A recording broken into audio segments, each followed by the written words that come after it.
18 of the training. In this section, we'll be discussing the choppy market condition, and we'll learn exactly what choppy is, how to measure it, and how to use it to our advantage.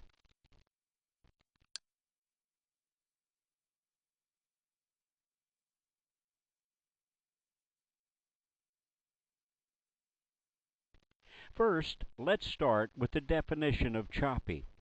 Choppy condition is when the market lacks sufficient volatility or up and down movement to allow for a reasonable chance of taking a signal and capturing a 2-point profit objective. In previous lessons, we've touched. So let's go to a chart and go over completely exactly what we mean by choppy market condition. First, let's identify the sell signal that occurs on this chart at about 11:46 on our timeline. Remember from a previous lesson that before we take this signal, we must ask, is the signal against the trend? And then we must ask, is the signal choppy? Actually, it's quite easy to see that this signal is not against a trend because the market is just going sideways from what we can see. To answer the second question, though, we must take some measurements in order to determine whether the signal is choppy. To determine choppiness, we do that by taking the last cycle of the DS within the signal and we apply it to price. That means, for the sell signal here, we will take the high, low, high of the DS and we will apply that to price. For this exercise, we're not restricted to using just the corresponding candles of the signal. We can use the noise candles if they occur, if they add to the volatility of the signal. So we can take the highest high in price and measure down to the lowest low in the middle of the signal, and our objective is to get more than 2 points of volatility on either the back side or the front side of the signal. So for any signal, we have 2 chances to pass the test for sufficient volatility. So now that we've identified our measurement highs for the low and high of the signal, let's find their values and see if this signal is choppy. This yellow line shows the lowest point in price that the signal reached. This yellow line shows the highest point in price that the signal reached. This is the trading range of this signal. Even though this candle is considered noise, we can use it for this exercise. Our bottom low reached a high of 1156.75. Our top high reached a high of 1158.25, giving us a difference of only 1.5 points. Since we needed volatility of more than 2 points, or at least 2.25 points in the E-mini S&P, this signal failed, and we should not take it. The only exception to this rule would be if the signal were going with a trend. That is the only time we can take a choppy signal. The other type of signal that we may have is the elbow signal, and we measure choppiness for an elbow a little differently. Let's go over that right now. Here's a chart showing an elbow signal, identified by the black arrow. Here's another elbow on the DS. Now let's measure the first signal for choppiness. As usual, we start with the first DS low of the signal.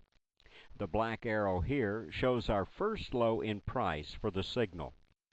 Here's our corresponding MACD low. Now we put our crosshair tool at the elbow confirmation point of the DS. Whenever we identify the elbow confirmation point and place our vertical crosshair at that point, our corresponding candle to the elbow will either be right on or 1 minute before our elbow confirmation point. We never go back more than 1 minute to find our corresponding candle to the elbow confirmation point. Our corresponding candle to the DS elbow is directly below it, and we can consider this to be our zero candle as well as our corresponding candle. So far, we've identified the two price lows of this signal. Of course, between any two lows in price, there must be a high, and we can usually identify that high by simply finding the highest candle between our two corresponding candle lows. So our price high will be this tall red candle at the tip of our blue arrow. When we measure from price low to the price high on the back side of this signal, we find that it is only 1 point. The low was 898.75 and the price high was 899.75.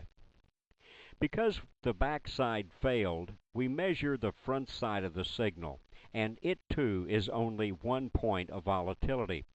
If the back side had passed, we would not need to measure the front side.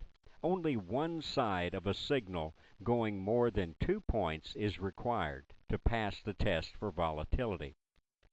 Now let's check our signal on the right for choppiness. We place our crosshair on the elbow confirmation point, and that identifies our corresponding candle to the elbow as well as our second price high. Our previous price high was found one candle back from the previous DS high. That's the red candle at 1206. We measure from the high of the 1206 red candle down to the low of the middle low in price. Since the high was 900 and the middle low in price was 899.25, we get a volatility range of only 3/4 of a point. We measure the front side of the signal, hoping for better results, but that too only produces a 3/4 point range. So for this signal, both the front side and the back side fail in reaching the required 2.25 points of volatility. So this, as with our first signal, we do not enter.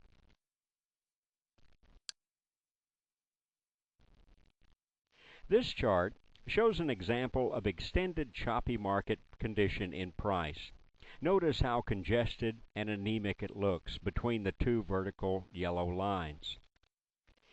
Any buy or sell signal occurring during this time period will just not have enough volatility to be takeable.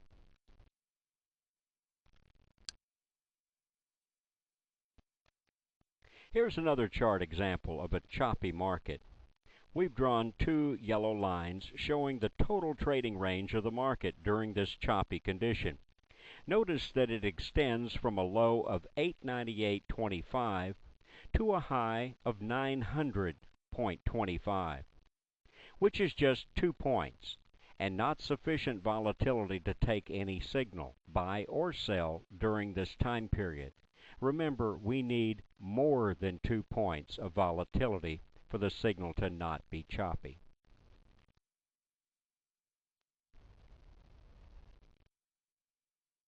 Learn to recognize choppy market condition, because taking these kinds of signals will nearly always lose. Also, be aware that the 2.25 figure is a guideline. When trading, you may come across a congested market where the candles stack sideways like a picket fence, and possibly when you measure the price range between the lows and the highs, you might get more than 2.25 points. But the signal would still be considered choppy because it would be difficult to enter a trade in congestion and not get stopped out. Choppy signals occur every day, and you must be ever vigilant so that you don't take a choppy signal by mistake. Of all choppy signals, the one least likely to work is a choppy elbow. Well, this concludes section 18 of our training. If any part of this section was not totally clear, then we suggest that you review this section again. And if any questions remain, please write them down, and we'll go over those questions in the online portion of your training. If you thoroughly understood this section, then you can proceed to section 19.